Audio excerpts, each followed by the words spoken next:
হকারদের সাথে তাদের কাছ থেকে জানার চেষ্টা করছিলাম যে আবারও আপনাদেরকে ভেতরে দেয়া হচ্ছে, সেখানে আপনাদের ব্যবসা কেমন হবে। সবাই বলছিলেন যে আমরা এর আগেও 2বার গিয়েছি, সেখানে কোনো ব্যবসা হয় না, তাই আমরা বাধ্য হয়েই আবারও ফুটপাতে চলে এসেছি এবং এখানে কোনো রকমে আমরা জীবনযাপন করছিলাম, কিন্তু আবারও আমাদেরকে লালদিঘি হকার্স মার্কেটের ভেতরে নেওয়া হবে এরকম একটি আলটিমেটাম দেওয়া হয়েছে এবং আজকেই শেষ দিন। আজকের মধ্যেই তাদের যত মালামাল আছে যারা পারবেন সেগুলো বিক্রি করে কেউ বাড়ি করে চলে যাবেন, আবার এবং যাদের মালামাল থেকে যাবে তারা লালদিঘি হকার্স মার্কেটের ভেতরে যাবেন। আমরা সেই চিত্রটি বর্তমানে এখন দেখানোর চেষ্টা করছি। রয়েছি সিলেটের বন্দর বাজারে, দেখতে পাচ্ছেন আপনারা ক্রেতা বিক্রেতা উভয়ের দীর্ঘ জ্যাম লেগে আছে। দেখতে পাচ্ছেন অসংখ্য ব্যবসায়ী রয়েছে এখানে, শসা বিক্রেতা, টমেটো বিক্রেতা, কাঁচামরিচ বিক্রেতা, সব ধরনের ব্যবসায়ীরা রয়েছেন। কালকে থেকে কোনো ব্যবসা করবা ভাই? এখনো কইতে পারলাম না, আপনারা তো বিক্রি দেওয়া হয়েছে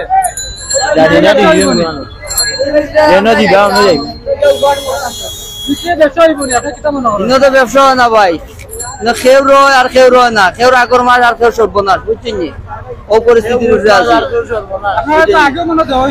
দেওয়া হয়েছে আমরা ফুসে না ভাই, কেউ কেউ আছে মনে করিমুল্লাহ একটা মোবাইল ঠিক করতে যাওয়ার সময় লিয়ে গেছে, পিত্রিকা ঢুকে না। আর যারা স্থানীয় বাসিন্দার আছে এরা তোমার গাড়ি তুড়াতুড়ি মাল গিয়া কিনে, এই ব্যবসা আমরা রয় না, বুঝছেন। আমরা বাচ্চা কাচ্চার লেখাপড়ার খরচ সেই আমরা খাবার হয় না, বুঝছেন, গাড়ি ভাড়া যাওয়া হওয়া।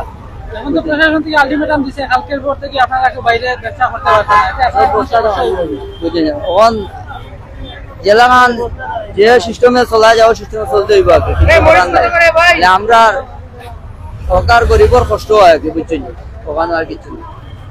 দর্শক, আমরা কথা বলছিলাম কয়েকজন হকার ব্যবসায়ীর সঙ্গে, তারা বলছিলেন যে আমরা অন্যান্য স্থান সেই জায়গা থেকে আবারও গিয়েছিলাম লালদিঘি হকার্স মার্কেটের ভেতরে, সেখানে কোনো ব্যবসা হয় না, তাই বাধ্য হয়ে আমরা আবারও সড়কে নেমে এসেছি। এখানে কোনো রকম আমরা জীবনযাপন করছিলাম, কিন্তু প্রশাসন থেকে বাধ্যতামূলক আবারও আমাদেরকে সরানো হচ্ছে। আমরা হকার ব্যবসায়ীদের সঙ্গে কথা বলছি, তাদের মতামত জানার চেষ্টা করছি। ভাই একটু মাতি আপনার লগে, কালকে থেকে তো আপনারা এনে বইতে দেওয়া হইতো না, ব্যবসা করবা কোনানো ভিতরে ভিতরে দিবা কি কোনো ব্যবসা হইব নি? না, এখানে ব্যবসা হইতো না, ব্যবসা না হইলেও যাওয়া লাগবে, ব্যবসা হইলেও যাওয়া লাগবে, না হইলেও যাওয়া লাগবে, আমার ভিতরে যাওয়া লাগবে, যেহেতু প্রশাসনের অর্ডার তো যাওয়া লাগবে, রীতিমতো বাধ্য হইয়া যায়, বাধ্যমতো যাই। দর্শক, রীতিমতো বাধ্য হয়ে সব হকারদেরকে সরে যেতে হবে লালদিঘি নতুন হকার্স মার্কেটের ভেতরে। আমরা বেশ কয়েকজন হকারদের সঙ্গে কথা বলেছি, তাদের সঙ্গে কথা বলে জানার চেষ্টা করেছি যে আপনারা যে ফুটপাতে বসেন এখানে তো লোকজনের অসুবিধা হয়, আপনারা তো ভেতরে বসতে পারতেন। তারা আমাদেরকে বুঝিয়েছেন যে ভেতরে আমরা এর আগেও 2বার গিয়েছি, কিন্তু সেখানে কোনো ব্যবসা হয় না, তাই আমরা বাধ্য হয়ে আবারও রাস্তায় নেমে এসেছি। কিন্তু এখন প্রশাসন আবারও আমাদেরকে জোর করে বাধ্যতামূলক ভেতরে প্রেরণ করছে। আমাদের তো কিছু করার নেই, আমাদেরকে ভেতরে যেতেই হবে। যারাই যুক্ত আছেন সবাইকে অনুরোধ করবো আপনারা কমেন্ট করবেন। চাচা কিতা মনে করেন, ভিতরে ব্যবসা হইব না?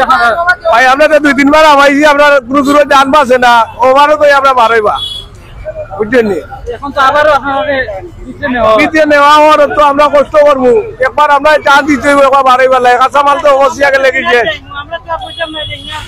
আমরা একটু কাস্টমারের সাথে কথা বলি। এই যে হকাররা বলছেন ভেতরে ব্যবসা হয় না, আপনি কি মনে করছেন ভেতরে ব্যবসা হবে? অবশ্যই ব্যবসা হবে, যখন এখানে মানুষে পাইতো না তখন ভিতরে যাওয়ার রুচি হইব, যখন এখানে পাইলে মানুষে কইব ভিতরে আর ঢুকতাম না আমরা।